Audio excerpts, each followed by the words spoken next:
What is up, everybody? VitalSyntax here, playing some more Battlefield 3 beta. And this is the third and last part of a three-part video. The first and second part will have links in the description. If you haven't seen those already, go and check those out before watching this one. And I know I've already stated this twice, but I'm going to state it again. This is a three-part video. It was about a 30-minute game, and I split it into three parts, each part correlating to different parts of this map. It seemed like it was pretty logical, and it worked out really well because each video ended up being somewhere between 5 and 10 minutes. So I'm planning to do a similar method when the full game's out, especially with games that last upwards of 25 to 40 minutes, which some of these rush maps are probably going to end up lasting quite a while. But I'm interested to figure out a way to do it with Conquest. And here you can see the EOD bot in action. He goes off a little a ramp, a body ramp. I haven't unlocked that thing yet, but it looks really fun. You get it in the engineer class, and I think it's like the third or fourth unlock. I think it's the third unlock. But I kind of want to unlock that thing and just drive it around. It's really cool. You can arm MCom stations. You can also disarm MCom stations. You can repair vehicles, although there's no actual vehicles in the beta. And here's a great example of how to use the grenade indicator. If you see a grenade like that, just run the hell away. And you can see my teammate didn't do that, and he just got blown the crap out of. But if you see a grenade and there's that little orange indicator, just run and get to cover, because those grenades, like I've said many times before, are quite powerful.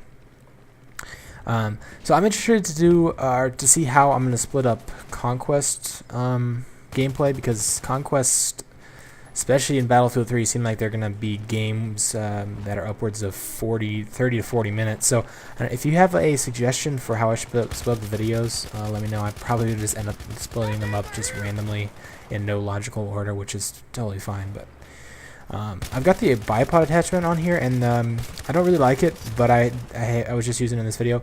And one of the things I don't like about it is how to deploy it. So from my experience, there's no actual button you press to manually deploy it. But if you're laying prone, or if you're up against a surface that you can mount it on, and if you're not moving and you aim down your sight, it'll automatically mount the bipod onto whatever surfaces that you're trying to mount it on. And sometimes this can be annoying, because sometimes I'm prone and I'm not moving, but I don't want to use the bipod because I want to be able to turn. And on the bipod, you can only turn, you only have a field of view about, I don't know, 45 to 60 degrees, and you can't turn past that. And if you want to turn past it, you have to pick up your gun, fold the bipod up again, and that takes time, and that time it takes, you're probably going to get killed. So I like to use the grip. The bipod obviously does help out a little bit more when controlling recoil, but you can only use it when it's prone. So I don't know. I think the grip's probably the better choice to go with, at least for me, because I don't really like to use have to go through the trouble of actually mounting and dismounting the bipod.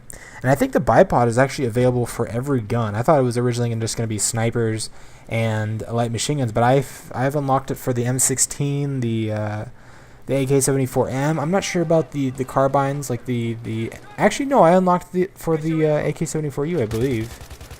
I'm not sure, but it feels, I thought they were originally just going to be for the light machine guns and snipers, but I guess I was wrong. So this is a great building that you want to get control of. There's two buildings. There's one on the left, one on the right. The one on the left has A beneath it. So it seems like, to me, this building I'm in right now is the one you get on hold, because you can get a line of sight into A, and if you can get a teammate to arm it, then you've got perfect position to take out enemies that try and run in and take it out, because you can basically see the entire bomb site and all the entrances, which is basically just one large open entrance, and you can see enemies coming from a distance and just take them out.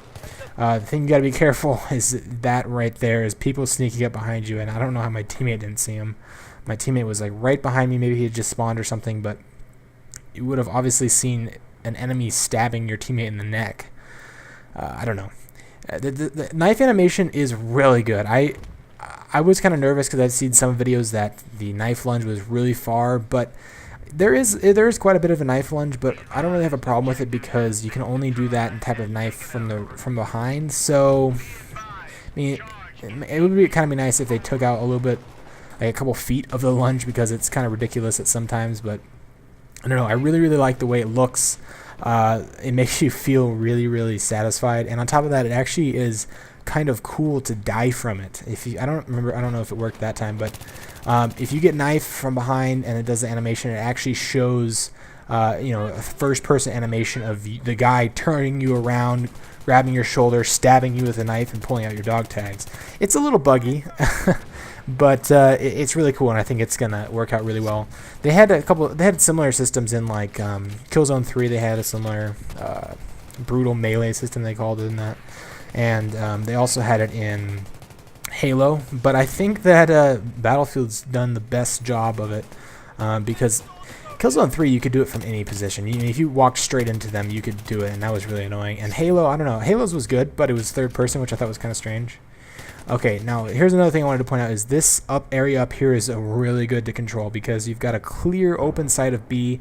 If you can get a teammate to run in there or a squad mate to run in there and plant the objective, you have a perfect line of sight, and it's super high up, so you can basically see the entire map. So if you got a light machine gun with like a bipod, throw it down there. Give good cover, or if you got a sniper, obviously snipers would be super effective at that range. This is the far left and far right route, which right now I'm going on the far left. Seem like they're very underused by the defenders. I use them a lot when I'm playing this part of the map and defending, but if you're attacking, chances are the far left and the far right paths aren't going to be occupied. So I suggest going down there so you can flank the enemies. You can just run around and plant the bomb if you need to. It's usually pretty helpful. Alright, so that's the end of the 3-part video, and with a score of 42 and 14, I believe. God, a hell of a lot of points. I think that's the most points I've ever gotten in a game, so I think it's actually the best score I've ever gotten in Battlefield 3 too so far. Alright, well, thanks for watching. Hopefully you guys enjoyed all 3 parts. If you guys did, then remember to leave a rating. I'll have tons of more content coming up basically for the next couple weeks on the beta and when the full game comes out. Alright, so yeah, thanks for watching, guys. See you guys in the next one. Peace.